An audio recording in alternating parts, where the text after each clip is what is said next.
Hi, this is Sylvia Ann with the Writer's Quill. I wanted to let you guys in on a little moment that I'm having here with Clay Novak, author. He is the author of three books. They're all that have to do with what's the name of the gentleman in the book, Clay? The main character is Terry Davis. Yeah, it's a right now it's a two books are published. The third book is coming out on the 11th of November on Veterans Day. So it's a series of three books so far, and I'm working on the fourth. And he's working on the fourth. He's a powerhouse. I don't understand. I'm just in awe of him. Thank you for being with us, Clay. Really. Absolutely. Thanks for the invitation. Absolutely.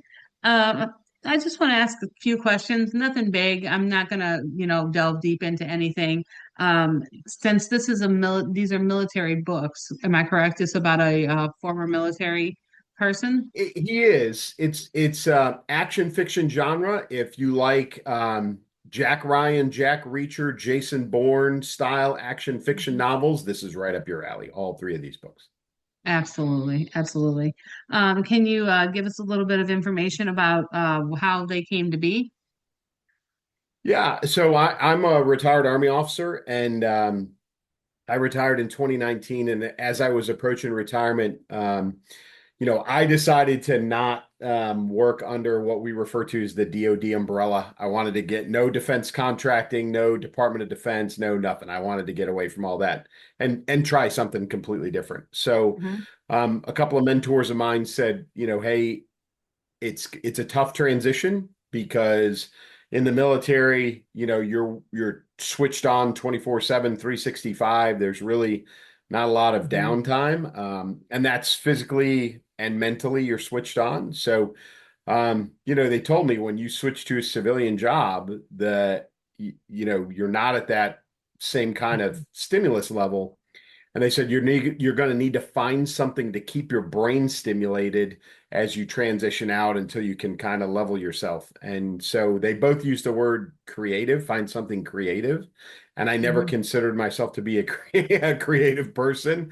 I was trying to figure out what that was for me. And a friend of mine, Army friend of mine, said, "Hey, you were always a great staff writer in the Army, and maybe you should write something."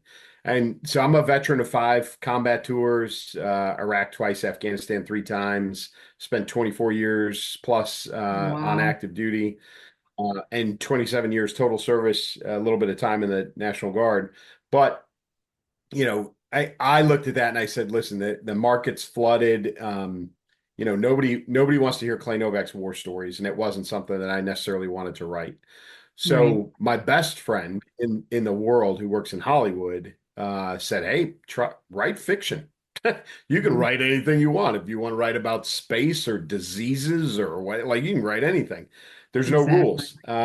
So I did. So I started to write fiction, and I never had any intent to publish. I was writing solely for my own. You can call it therapy if you want, or Mhm. transition, or whatever. I was writing for my own entertainment for sure, and it was very catch as catch can. I was writing during available times, and I really had no outline, no arc, no plan, no nothing. And so, you write what you know. And so Terry Mhm. Davis, the main character in these books, is a guy who's a lot like me. I say it all the time. Terry Davis is probably 85% Clay Novak. Um, and again, I had no intent to publish, so I was just writing, and this story started to build. Mhm. And so I wrote off and on for, probably a few months, and then, my life got a little busy. I transitioned out and was working a job in the business world. And it was very opportunistic writing, but I had to put it aside. Yeah. And then COVID rolled in. And Mhm. so I picked it back up again and really started writing. I was working a job where I had to be in the office every day, and I was the only person in my building Oh, every day. Uh, wow. so I was writing, I was in a service industry, and business slowed down because everything slowed down during COVID, and Right. so I was writing, and I got about 3/4 of the way through it, and I said to myself, this is actually a real book. And it'd be Right. kind of cool if I finished this. So I finished it. I finished the first book, which is Keep Moving, Keep Shooting.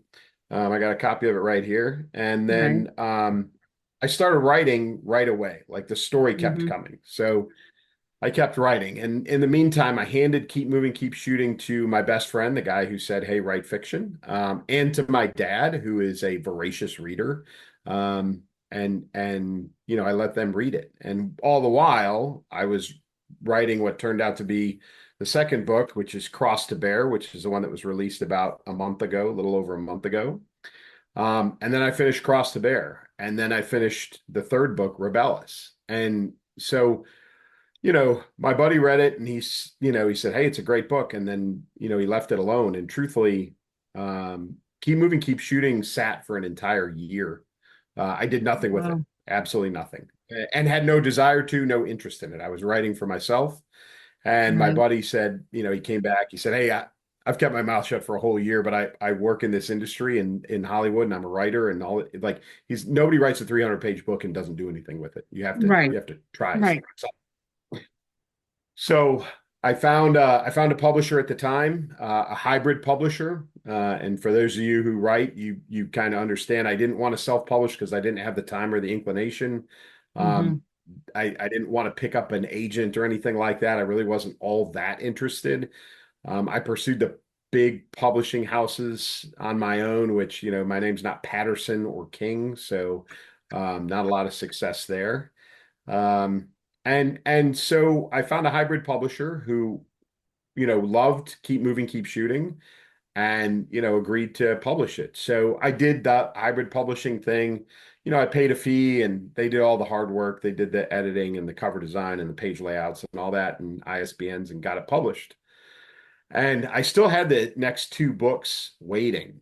And that publisher, who I'm no longer with, really didn't, even though I had three books done, was not very interested in publishing the other two until the first one showed a significant Movement. amount of success. Yeah. And so, we just kind of, that publisher was not horribly interested in, not at all interested in helping with marketing or sales or anything else. Oh, wow. So that was all on me. It was all on me, and I was working full time, and I kind of got bit by the bug, and I really wanted to get the other books published. So, Hmm. so eventually I parted ways with that publisher, and I have a new publisher now, Silverlight Press. And my publisher was very interested in getting all three books out. So Yeah. we did, second edition of Keep Moving, Keep Shooting. We got that out and then very quickly got Cross to Bear out and then have Hmm. very quickly turned Rebellis. It's going to be a little over like 2 days and 2 months and 2 days between book two and book three, Yeah. getting Yeah. I published. So knew. I knew it was it's actually pretty cool. real quick. It was a quick turnaround. Yeah, it's really And real close. Yeah. yeah, I've been, because, I mean, we talk. So, I mean, yeah, Yeah. I know that it's a huge turnaround, like quick turnaround, like absolutely. What, if anything, did you go and looking back at it now? I understand military and things like that, and thank you for your service because we all are very appreciative of that. Um, when you were leaving the military and you decided that you wanted to write, did you have any former writing besides your No, staff? You never no, had thought about being a writer nope, or anything nope. creative at all? No, That's my amazing. buddy and I, that buddy of mine from Hollywood, his name's Mick Betancourt, and he does work on the show Reacher.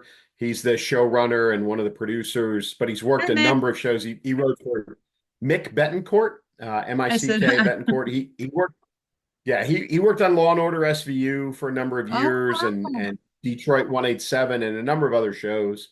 He's been in and around Hollywood for a long time. And so as I was getting probably my last year that I was in uniform, through the years, he'd always like randomly, he would send me an email and say, hey, I'm working on this thing, you know, and he would need some technical or some expertise thing having to do with the military or shooting or guns or something. And, And you were so the I would always go-to. just help him.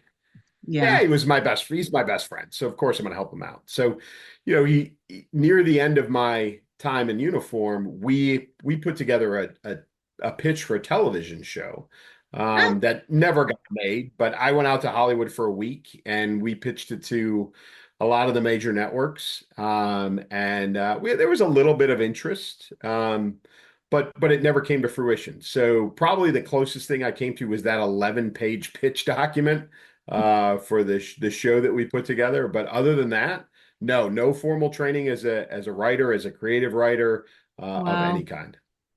Well, you're amazing. I just want to let you know you obviously have it raw talent then because you do amazing. I appreciate that. I think a lot of that has to do with reading, Yeah. which I like as a younger man and even as a teenager, my dad, like I said, is a voracious reader, and he would Hmm. notoriously read a book and he would throw it at me and say, "Here, read this." And so, Yeah.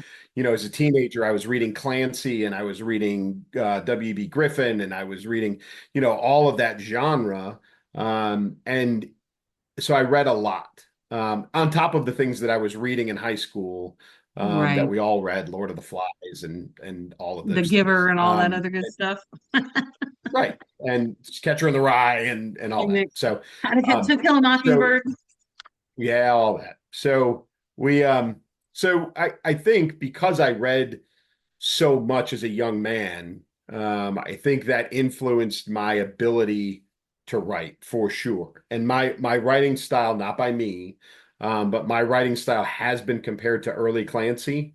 Hmm. It has been compared to some of my favorites. W.E.B. Griffin is one of them, and which I take as a complete honor that anybody would put me in a It is. class with Yeah, folks that's like him. amazing. Yeah, yeah, Yeah, it's great. I think you're great. I mean, honestly. Um, Thank you. so you're so welcome. Terry often feels like a man searching for where he belongs, right? Yeah. What part of the journey will readers relate to this time in the new book? So in as the story builds, Keep Moving, Keep Shooting is the first. And Terry Davis is a retired Army officer, and he is bound and determined to enjoy his retirement. He's moved to the Midwest, very quiet life. He's moved in with a lady who is a super smart lady. She's a PhD in Middle East studies, and she works in the DoD realm as an expert. Um, and she gets a whiff of a threat, a terror threat against the United States. And that's kind of how the whole journey begins. Terry Davis himself, as a lifelong soldier, can't turn Not. away. He can't Yeah. not be involved. Um, so he Yeah, don't finds a give too much purpose. away. But I'm just, not, but he finds a purpose, right? Mhm, As much as he wanted to retire to the quiet life, he finds a purpose again mhm. and immediate.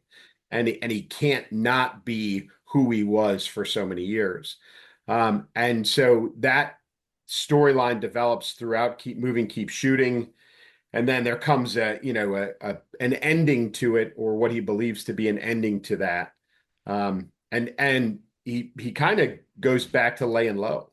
Yeah. He leaves, that part of the Midwest. He was out in Nebraska. He leaves that part of the Midwest and hits the road. And so we pick up at the beginning of Cross the Bear and find out that, he went back to his hometown of Chicago, and he's for a few months has had no contact with anybody, and now he's gotten lonely. Mhm. And so he pokes his head out of his hole and makes contact with his, best friends growing up, the surrogate family that he was around, full of cops, and it's either great timing or terrible timing, Right. however you want to look at it. But he finds himself in a situation where again he can't not be involved.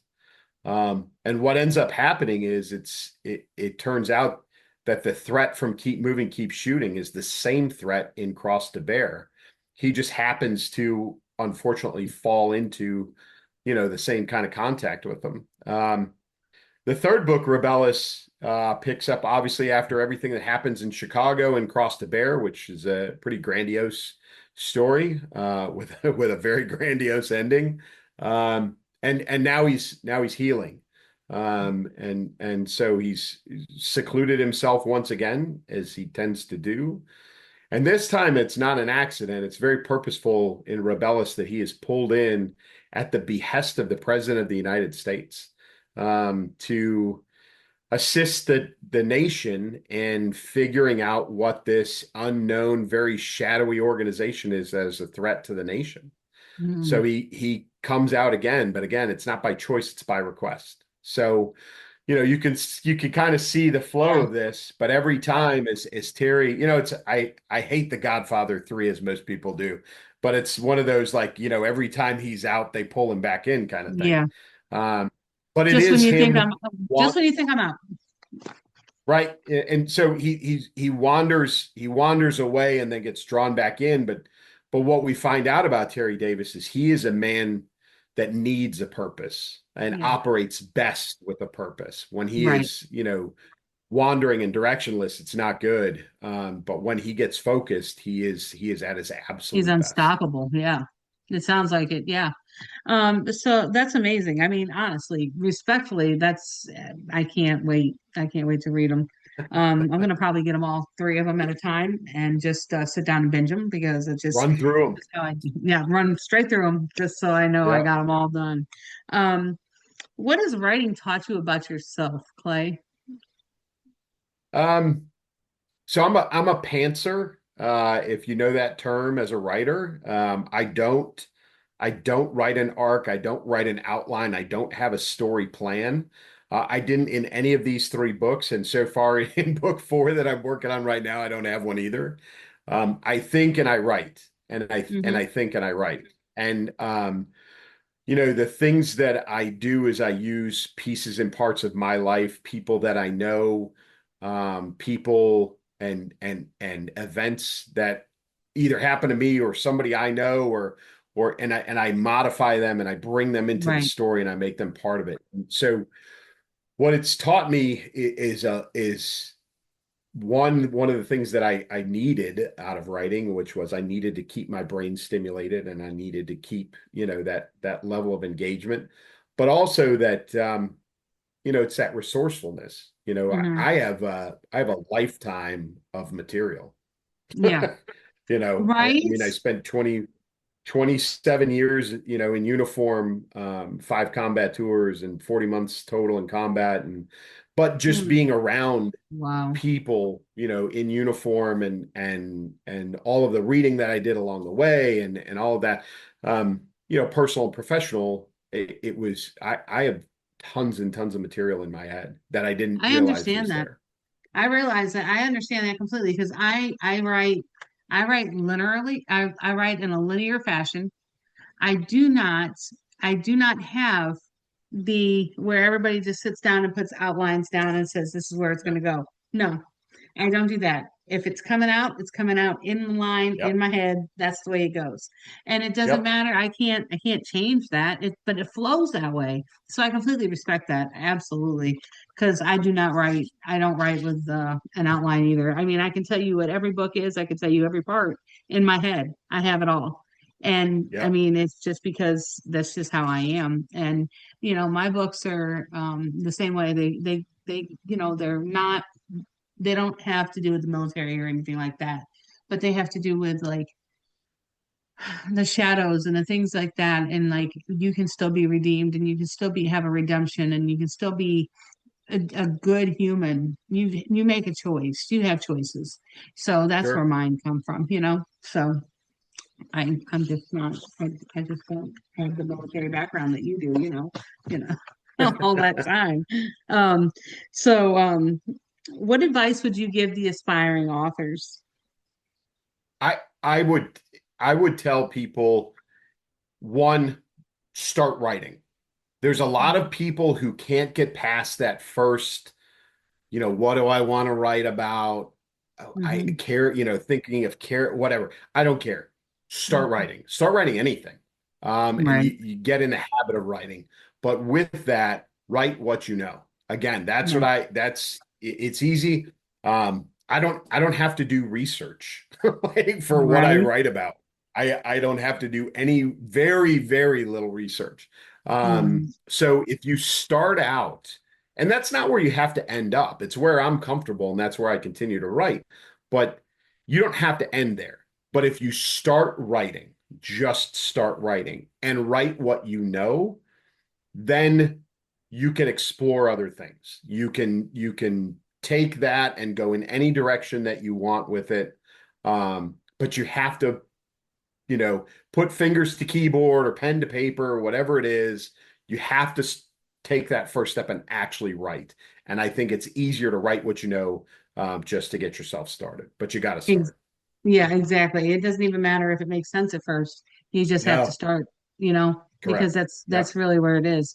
After a while, it Yeah. will start to make sense, but Yeah. you just have to you got to get it, you got to do it. What do you hope readers feel when they finish your stories?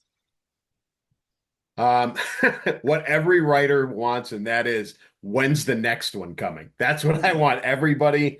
No, I say this all the time. I'm still, Cross the Bear's only been out for 2 months. I've gotten about 15 reviews on Amazon. I've talked to some folks that have finished the book.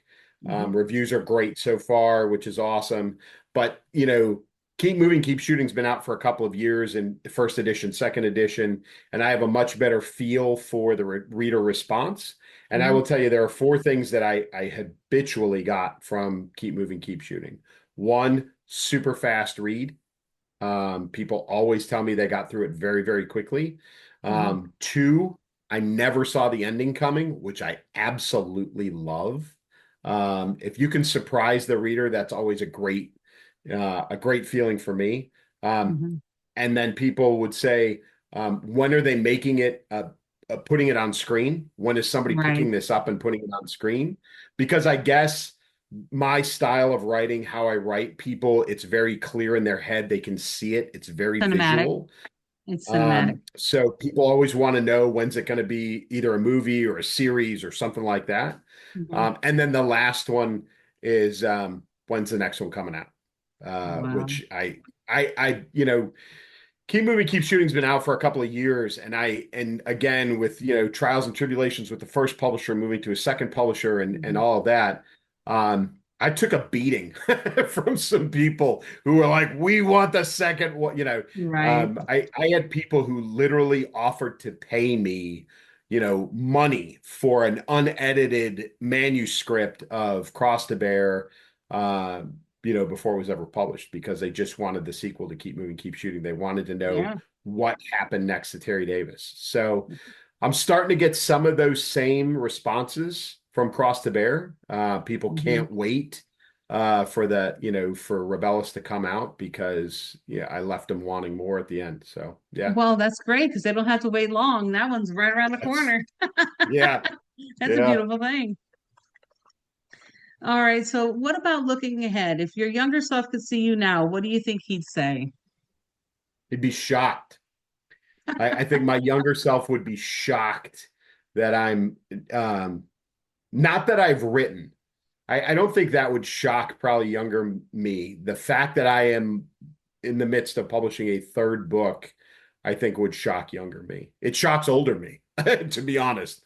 I got it. I Is got that to the be you honest. that got taken? Is that the you that got taken out of class? Yeah, we'll talk about that in a second. But just the other day with Rebellis coming out, we were working the cover design for the book, Yeah. and my publisher's awesome, and so she's already thinking through marketing and all those other things, and one of the visuals that she put together was the spine of the Hmm. three books. Oh, So wow. Keep Moving, Keep Shooting, Cross the Bear, Rebellis. And at the bottom, underneath all of them, it says Clay Novak. And, Hmm. I saw the three spines, the three titles, my name at the bottom of all of them. And I got to be honest, I got a little emotional. Yeah. It was just this, like, I've had these three books. It's more than a passion project. And now I've got the three of them are getting, all three of them are Yeah. going to be published. So What a it beautiful is thing. shocking to me. I know it would be shocking to younger Clay Novak, but yeah, folks, if you follow me or if you've ever seen me or looked me up on social media, LinkedIn, Facebook, Instagram, there is a quote in there, and it's a true story that I was escorted. I was kicked out of advanced lit class in 11th grade, which is a true story. My high school was a very large high school outside the city of Chicago, in the suburbs, had kind of English for dummies. They had baseline English, they had honors English, and then they had a very select small class called seminar English. And so it was 16 kids total, and I think less than that at points, especially after I left. But it was a very intense literary reading and evaluate, and an analysis class. So we would read basically a book a week, Mm, and write a paper. And back then, of course, it was writing. And mhm. so, I kind of I I read a lot. I didn't read it all. I kind of faked my way through the first 2 years. I did enough to get by. And then midway through my junior year, the director of the program literally walked into class, told me to pack my stuff, and walked me out and took me down to a different class, and just put me in a junior level, 11th grade level English class, because I Well, wasn't doing the work. And I and I mean, was I very get it. I interested. was I was I thrown was out very too. interested in sports and Hmm. girls, and enjoying my high school years doing things that Yeah. kids under 21 are not supposed to do. Yeah, I get it. I was thrown out of classes, a class. It was biology, and I mean, I love biology now. I love physics now. I mean, but then I had no want nor desire Yeah. to learn. And my teacher said, "Well, you don't need to be in here." So, the rest of the school year, I just went to the library and studied for an hour. Well, they thought I studied for an hour. It might have been nap time. We're not going to talk about that either. But it is what it is. Clay, is there anything else that you'd like to tell everybody? I mean, I really have enjoyed you being here. Is there something that you'd like to leave everybody with right now? I'd love to Yeah, hear it. there's something else that I do besides write. I do commit quite a bit of time to some veteran organizations, and for pretty specific reasons. One, the Alan J. Lynch Foundation. Al Lynch is a friend. He's the only living Medal of Honor recipient in the state of Illinois, and he has a veteran Hmm. charity foundation. I'm on the board of directors there, so I Wow, commit time to that. I am a part of an organization called the Phantom Airborne Brigade in Florida. So yes, I still jump out of planes even in retirement. And it's a veteran organization. It's all old paratroopers, but it is a great group of folks, and it's a veteran service organization. So as much as we all love, jumping out of planes and doing that together, the together is the important part. And amazing. it's a group of veterans that get together. And so with both of those, the other thing I do is I do some public speaking related to veteran suicide prevention. We talk the number 22 a day. I think, most people have heard. Yeah, Whether it's accurate or not, it's irrelevant at this point. 22 a day is the number that everybody knows. And so I talk about trying to get ahead of veteran suicide. I talk about getting left of the boom, and it's about being preventive. right, We never want to deal with it when it becomes a crisis. We want to get ahead of it before it becomes a crisis. right. So, and things that I encourage veterans to do are the things that I do. Phantom Airborne Brigade is an organization that I belong to, and it replaced that need to belong, that feeling of Hmm. of Having missing a the brotherhood. FOMO Yeah, of the military, right? yeah, And there are plenty of organizations out there, whether it's the VFW or it's the American Legion or it's right. whatever it is. I don't care if it's a local softball league that has nothing to do with the military. Yeah, All of us veterans, we have been a part of something. We're yeah, social people generally, and belonging is part of who we are. So yes, the um, camaraderie. I'm a the camaraderie, and I'm a firm believer that alone will do a lot to prevent or help prevent veteran suicide. So that's another thing that I do. So Thank if you've you. got a veteran in your life, or if you're a veteran yourself, that's one of the things that I think we should all look out for, is make sure that there's that sense of belonging, and a place that that veteran can be a part of something bigger than themselves. And I think it does everybody some good. I So agree with kind you of 1000%. off the beaten path of being a writer, but it is who I am as No, a it's veteran. close to your heart, and I think that that's important to know. And I think that they're very important things that you spoke on. So thank you for telling us about it. Thank you for telling us about you, and I really appreciate you. We appreciate you being here. Maybe you come back after Rebellis comes out. That'd be awesome. Absolutely. And listen, folks, all the books are out. Keep Moving, Keep Shooting, and Cross the Bear available on Amazon. They're available on Barnes and Noble. Barnes and Noble doesn't carry them on the shelf, I don't think, but I know you can order them through Barnes and Noble. So if you're looking for availability, that's where you get them. Your local bookstore, if you've got a local mom and pop place, a little bookstore that you support, they can order it. They know how. There's ISBN numbers out there for the books.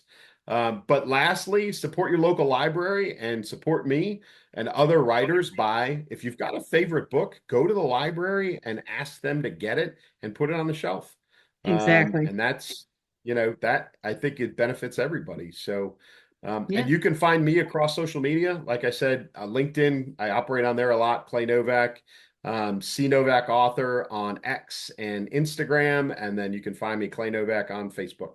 Feel free to like, follow, friend, all of those good things. And ask Sylvie; she'll tell you. I'll chat with anybody. Shoot me a message. He's wonderful. Absolutely. One of my favorite people. Absolutely. All right. So, with all that being said, thank you so much for being here. This has been the Writer's Quill, where stories sharpen the soul. If today moved you, share this episode, subscribe, keep lifting voices that matter. Until next time, keep writing and keep being you.